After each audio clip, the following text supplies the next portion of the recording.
was called to prophesy as a young man, he was encouraged by God to embrace his calling despite his youth.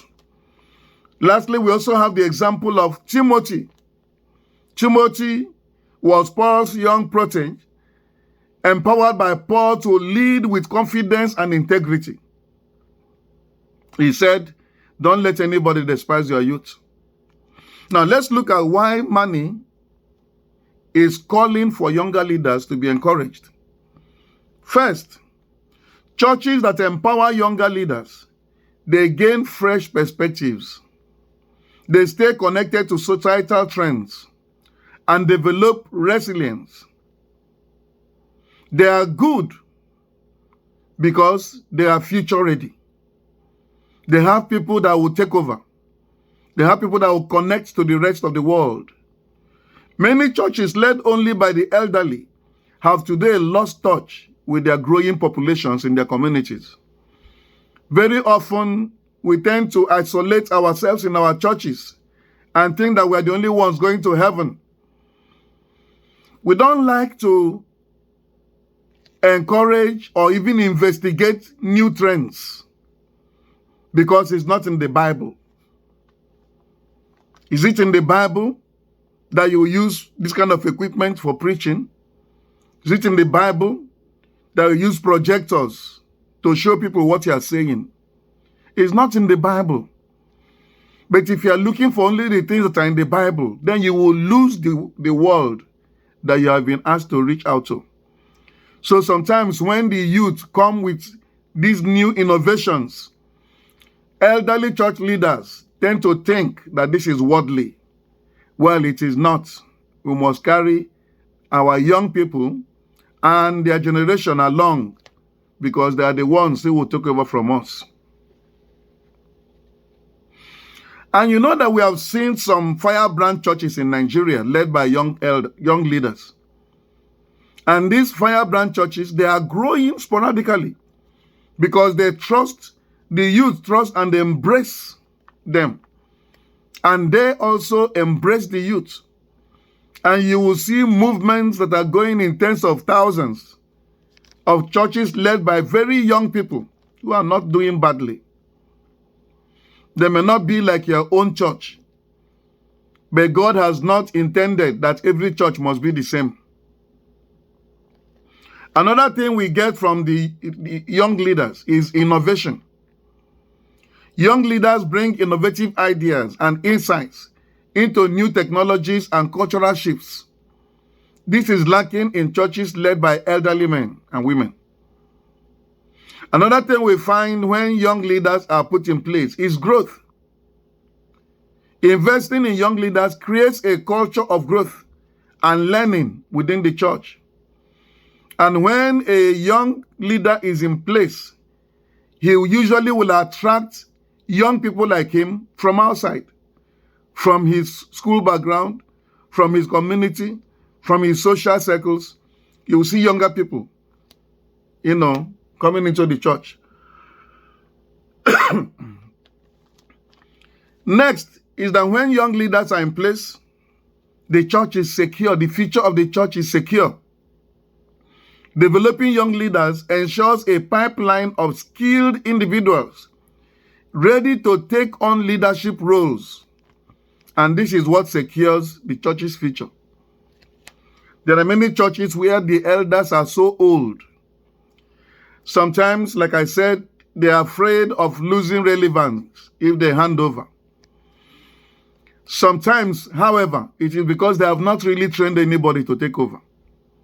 And so at the point when sickness or near death is looking them in the face, you look around, there's no younger person that they find qualified. But we must know that God is the one that qualifies his people. Quickly, let's look at the challenges facing younger leaders and what the solutions should be, what the church should do to ensure that those challenges are removed from the way.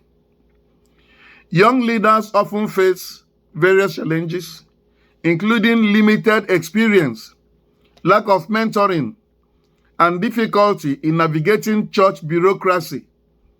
What are the solutions to such challenges? Number one, provide access to real leadership conversations.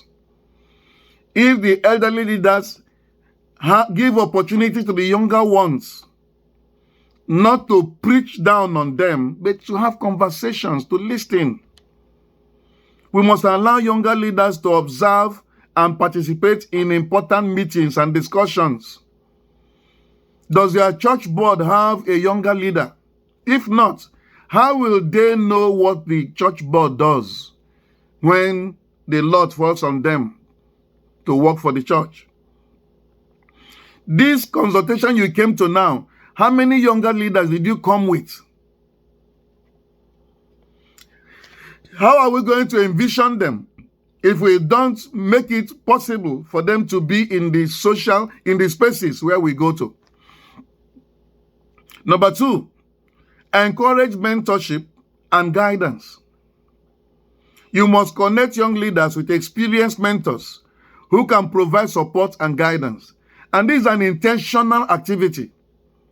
You must, ensure that all the effective leaders in church have younger people that are bringing up. That is the work of Christianity. That is what Jesus did. He picked 12, and each of those 12 were to pick others. Let's do the same thing in our churches. Number three, empower them with real responsibilities. Real responsibilities. Give young leaders decision-making roles and opportunities to contribute meaningfully in the work of the church. Most often, we just ask them, we want to test them, so we ask them, do this or that, and then we'll be breathing down their necks to make sure they don't make any mistake. If they don't make mistakes, they cannot learn. You that is breathing down people's necks, how many mistakes did you make when you started? So let's learn to give them space, to show their skill. If they fail, to correct them and show them which is the best way forward. And four, foster a culture of humility. Don't make the younger leaders feel as if they are irresponsible, as if they are sinners, as if they cannot make it. That will demoralize them. That will make them not even try. Instead, encourage a spirit of humility and mutual respect among leaders of all ages. Let there be interaction in every unit. If you have an elderly leader, also have a young leader following. Let them be able to respect each other and work together and ensure that a learning process is fostered. Now, quickly, as time is running out, let's look at how to encourage young leaders in the church.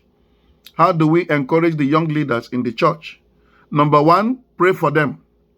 Pray for your young leaders. Pray for the Lord to call and raise up young leaders within your church community. We find it today that there are young leaders are not available to be sent to missions because we have not encouraged them to come up. Number two, identify potential leaders among them. Look for individuals who demonstrate a desire to serve, spiritual maturity, and a passion for ministry. As you identify these ones, you will see that many of them are still grappling with fleshly weaknesses. Don't let that dissuade you from encouraging them.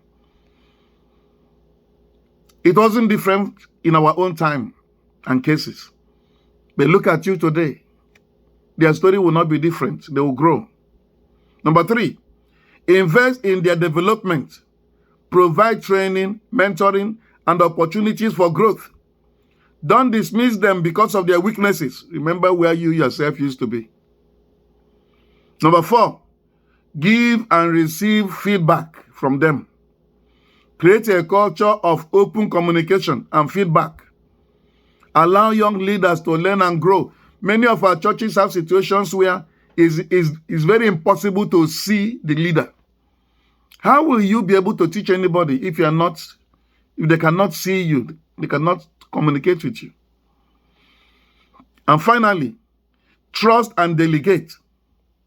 Empower young leaders with responsibilities and allow them the autonomy to lead. Allow them to actually lead. They can fail in their leadership, but allow them to move forward.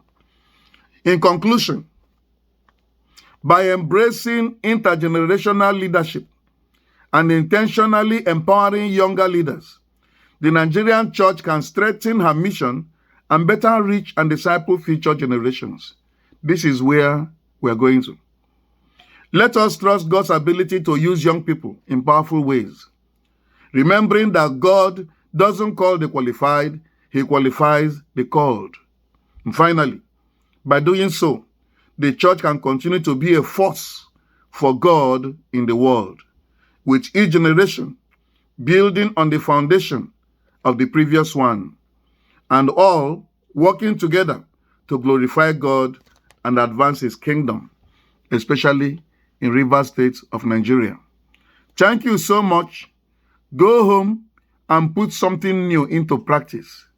We will win this war. God bless you, and thank you to Bishop Ayo and your leadership team. You've done well for money in Rivers State. God bless you.